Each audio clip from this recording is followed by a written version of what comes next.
And we're back again on another conversation. And hey, Keith, what's going on over there, dude? Living the dream here, peaked in Western Canada. Life is good. So, Yeah, excellent. So, you dropped me a message overnight I telling did me that you come up with, something you want to have an edgy topic to go through. So, a little bit. so enlighten me and enlighten the others. What's this edgy topic that you want to talk about? Yeah, well, I think it's a little bit edgy, and it came from a conversation I had literally over the fence with my neighbor yesterday, who No. is a family physician. Uh, Lovely, lovely doctor, lovely human being.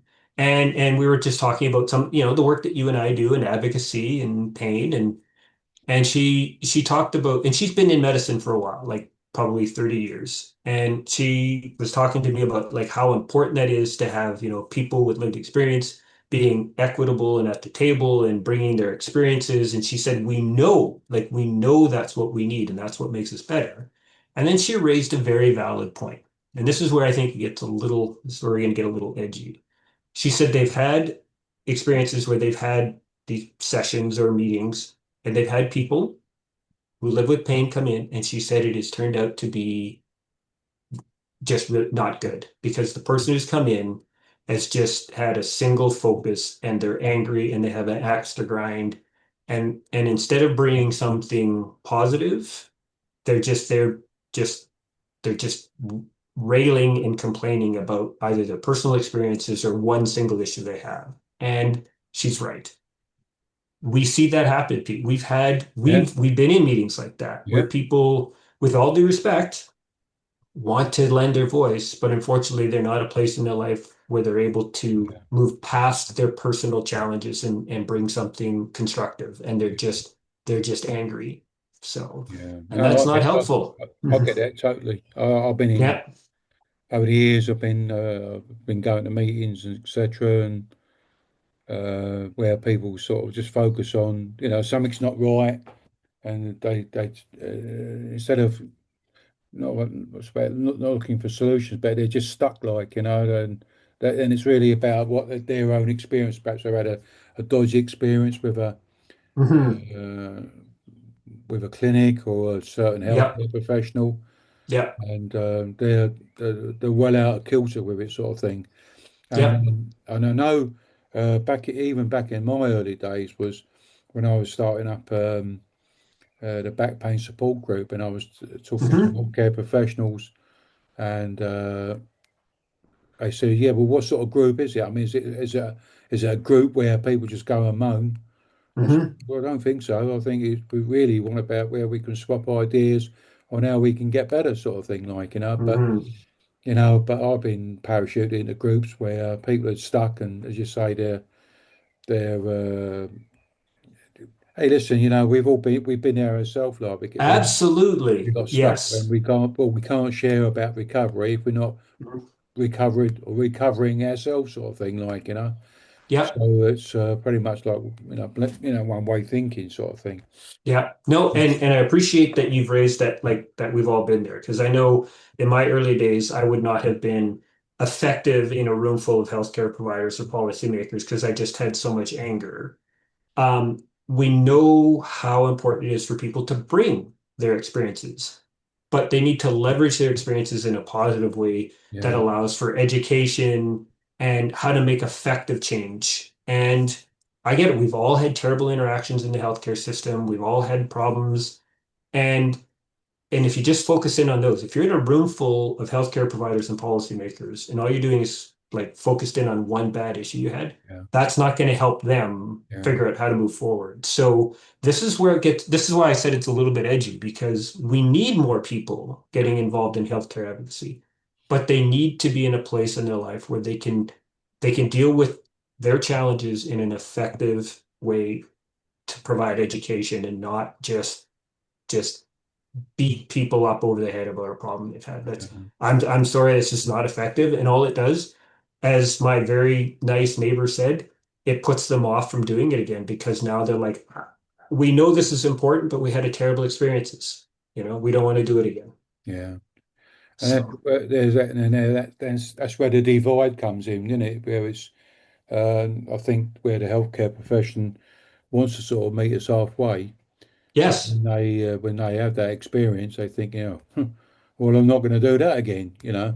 And that was exactly the conversation. I mean, almost it's just, she said, she's like, we know it's important. We know this is how we get things better. She said, now we're concerned. Like, if we do this again, is it just going to be somebody coming in to be angry and mad at us? So Mm. why would you do it? I wouldn't. I No. wouldn't do that again. So yeah. And we're at the coalface, as I call it, Keith, where we get Hmm. people contact us.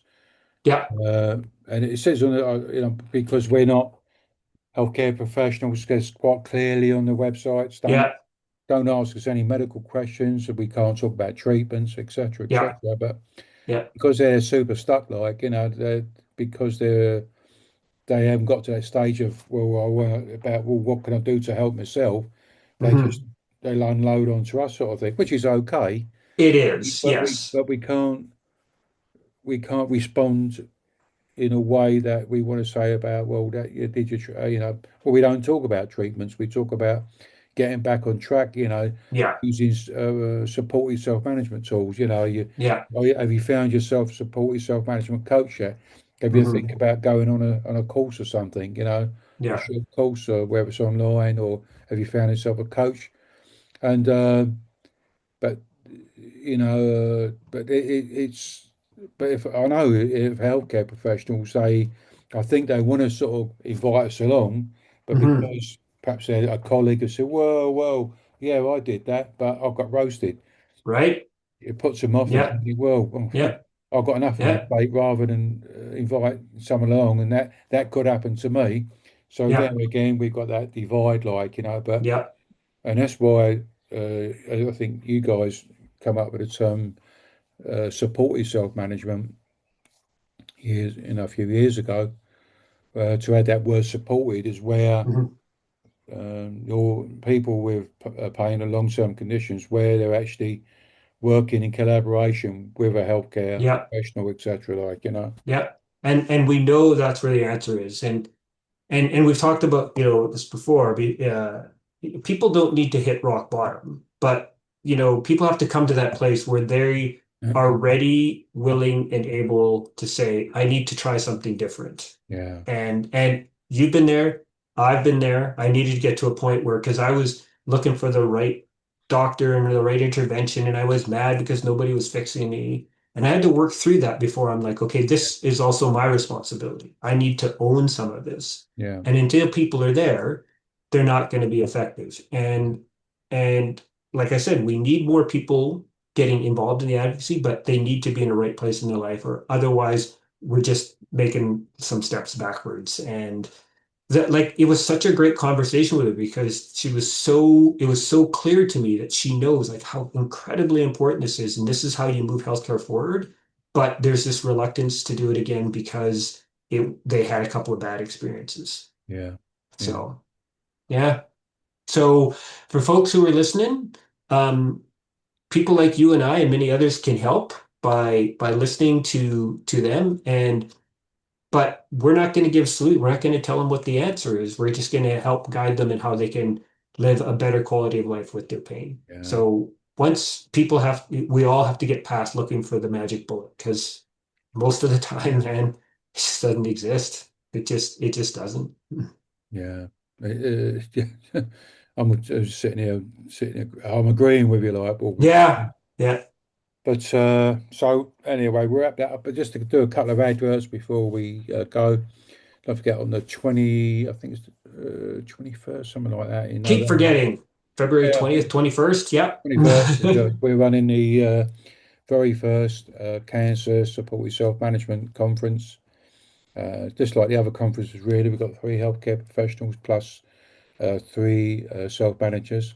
Oh, that's in November, isn't it? Sorry, November. Yeah, November. Yeah, yeah, sorry. I was thinking the that's other all right. one. Yeah, I Sorry. think that's around. Yep. I think from memory, I put the dates under this video, Right. and Okay. also the one we do in February, Right. the pain support self-management. I think that's the 21st of February. I I think. think so. I believe so. Yeah. Yeah.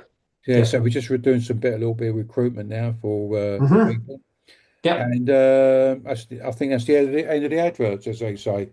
I think so. We've got a couple of really good conferences coming up. I think the one the November one for cancer is really Yeah. good. It's nice to see that happen, and I always look forward to our February conference on supported self management because just like the one in November, it'll be amazing. We get amazing Yeah. speakers to come out, share their brilliance, people who have their own personal experiences. Yeah. It's just always such a great learning opportunity. So, Thanks, Keith. I'll see you next week. all right, brother, it's good to see Take you. care. Be All cool and right, groovy. Thanks, bye everyone. See everyone. you again soon. Ciao. See you everyone.